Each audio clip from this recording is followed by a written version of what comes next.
Today we're backing Australia's plan to open up in a COVID-safe way. The Treasurer and the floating head of Bridget McKenzie today announcing plans to pull the pin on the relief payments keeping lockdown Aussies afloat. Currently, the Commonwealth is paying over $1 billion a week to 1.5 million Australians on the COVID disaster payment. And these emergency payments, like lockdowns, can't continue indefinitely. Much like poor Bridget's Zoom link, the announcement will see those on recurring COVID disaster payments forced to reapply weekly once their state hits 70% fully vaccinated. Then at 80% double-dosed after a 2-week transition period. The COVID disaster payment will come to an end. New South Wales and the ACT on track to hit that mark in late October. Victoria, early November. Even when you get to those levels of vaccination, if people are still doing it tough, then they need to be supported. Because there will be some individuals who will still have their hours of work restricted. The last thing we should be doing is cutting off income supports, and the level of financial distress, people queuing for food relief, as you know, has been really serious. An announcement on business support is expected tomorrow. The government arguing despite ongoing restrictions and Doherty's predictions that targeted lockdowns will continue to be necessary, its job here is done. Our businesses will be opening and Australians will be getting back to work. The feds unashamedly trying to force an end to lockdowns and the budget hit that goes with it by turning off the tap. People are at their wits' end. They want their kids back at school. They want businesses to reopen. They believe that when they get the jab, the restrictions will ease. And that is what state governments need to provide. Thanks, Bridget. See you, Joshy. Finance Minister Simon Birmingham joins us now, thankfully not on Zoom and on his own.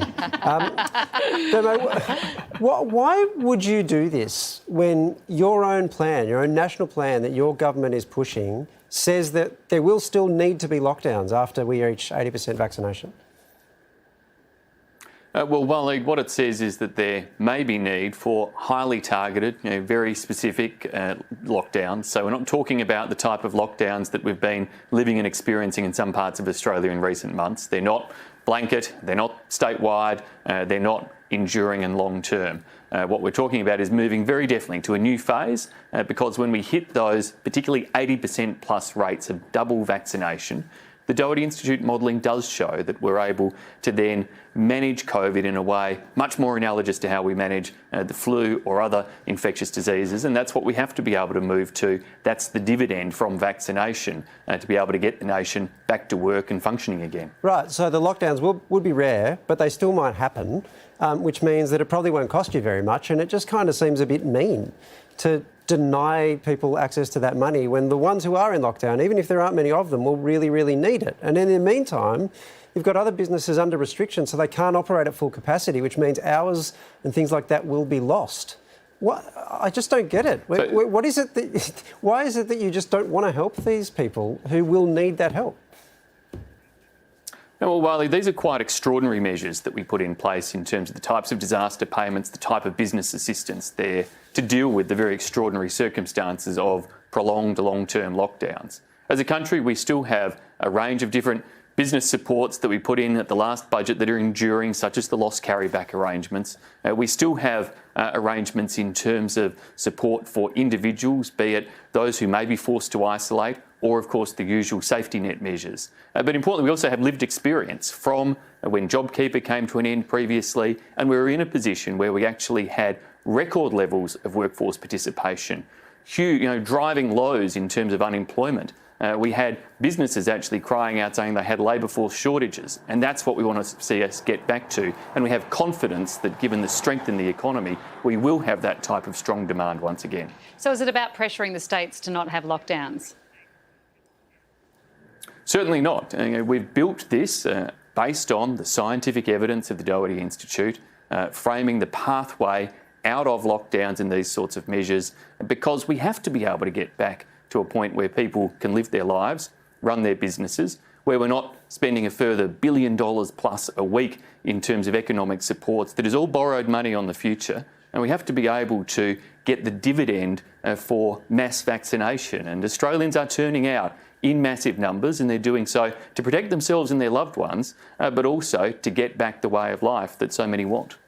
Well, the government was caught off guard when Delta hit because it had already ditched JobKeeper. Are you at risk of that happening again if a new variant emerges?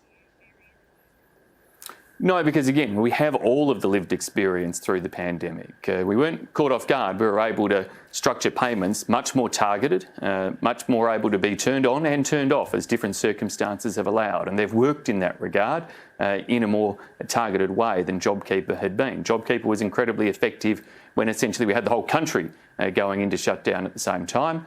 For different states and different occasions, these payments have worked and they've supported upwards of 2 million Australians at different times.